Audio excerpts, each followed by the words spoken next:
The inflation rate of 11.61% in October 2019 rose from 11.24% in September, and that's the highest rate since May of 2018. We have in the studio Henry Etema. He is a consultant, statistician, and economist. A pleasure to have you today. Thank you for having me. Now, it's no longer news that the prices of food items are on the increase. Now, what would you attribute as the reasons, and what does it mean for the economy? Well, official report from the Apex Statistical Organization in Nigeria, which is the National Bureau of Statistics, told us that the price of meat, oil, fats, bread and cereals, potato, yam and tuber, fish and vegetables were responsible for the food inflation. And given the relative weight of food in the basket of the consumer price index is quite significant. Okay. Within the neighborhood of 51% or so. So anything that happens to foods has serious impact. But what caused it? But what caused it is must be premised on facts and figures, not speculation, not guesswork. When we look at the data in terms of the trend, from 2015, if you track the movement, inflation is defined as continuous change in the general price level, of which you can isolate food and other items in the basket. But if you look at the general price level, the movement that culminated in this recent increase, from 2015, when the real sector of the economy went into recession, it was single-digit inflation rate. Then as the services sector went into recession by 2016, we started witnessing double-digit inflation. And it has a continuous rise, continuous increase, and until it peaked at around 18-point-something%. Then it started, when we came out of inflation from recession around 2017, from 2017 February down, we saw moderation in the rate of inflation at the lower level of double digits, 11-point-something, and it continued until we started having some fluctuation within the neighborhood of the first period. Let me come in here a bit. Do you see us going back to this single digit? Well, what we are saying is that if we look at what is happening in the GDP, there is very heavy relationship.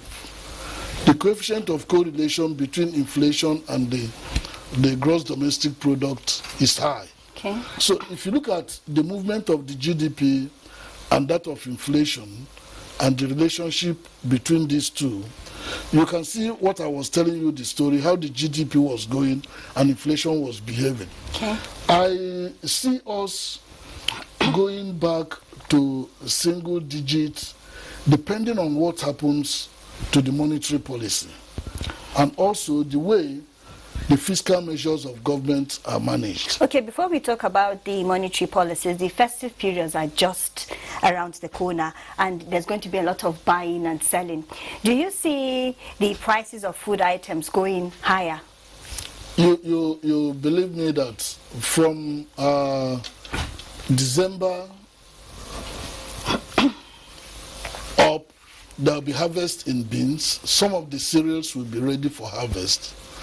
Yam harvest will be in full swing.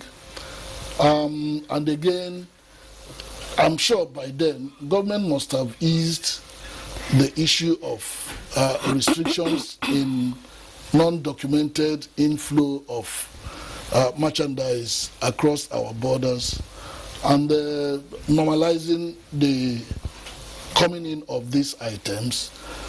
We may think of hitting the single digit, as I said, if the monetary policy authorities manage the pump primers, that is the interest rate and the money supply to the system. You're talking about the interest rates. Let's go there. The MPC is going to meet next week. Okay. And this inflation figures are coming at a time when the external reserves are falling. We also have a situation where what I choose to call the inflation of the minimum wage that is gradually coming in. And the period at which this meeting is going to take place, we are going to have the GDP numbers. Now, with all these put together, what do you see the MPC coming out with in checking these inflation? Well, the MPC should not be rattled because of this small increase in inflation rate. We are still within the neighborhood of 11 point something, 12 point something. If you look at food, non-food, rural, urban inflation, what the MPC should be looking at is trying to have a synergy with the fiscal policy measures. Remember, the federal government came out with fiscal policy measures that have been implemented in 2019, where you have Annex 1, you have increase in about 177 items, reduction in 100 items, and outright prohibition in about 251 or 2 items. And these are challenges to the productive forces in the system. It is a challenge that government has given the manufacturers, the agriculturists, those who provide services, to leverage on these opportunities and begin to expand production so that when you have more goods, and then the demand effect will be managed to the extent that inflation will not go haywire. So it's a matter of one, the monetary policy authorities must work hand in hand with the fiscal policy authorities. Okay. And again, our industries and businesses must begin to take advantage of what this government has brought to bear within the business environment. And inflation could be a very good thing in the economy, depending on how you manage it. Okay, how do you manage it and make inflation good? If you take advantage, for instance, we have seen the area of food. The money going to the food production, livestock, poultry, crops, fishery, monitoring and evaluation of who gets this money. Is it actually the real farmers? What are they producing? Because the benefit of this closure of borders at this time has taught us a lot of lessons. We now discover that in terms of food security, the question we're asking ourselves, the bulk of meat, fish, oil, cereals we consume in this country are really not majorly our indigenous products, but it's like it's heavy in the product of other countries. But do you see Nigerians looking inward? Definitely. The challenge is there now. The chicken has come home to roast. And people know that your internal rate of return on investment in these areas is guaranteed. And given the ECOWAS common external tariff and the movement of goods and services, and again, the Africa Continental Free Trade Area Agreement, which we have signed, all these have opened great opportunities.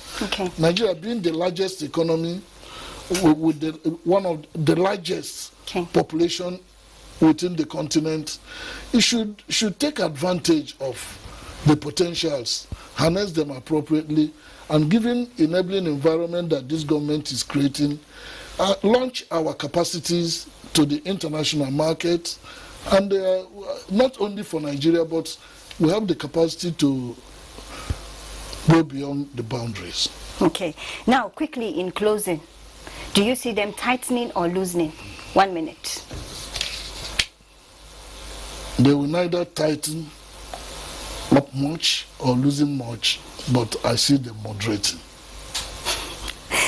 Henry Etama, a consultant, statistician, and economist. Thank you for your insights today. Project manager for the strategy implementation tax unit of the federal government national strategy for competitiveness in raw materials and products development. Thank you so much for your insights today. Thank you very much. Thank you. Right.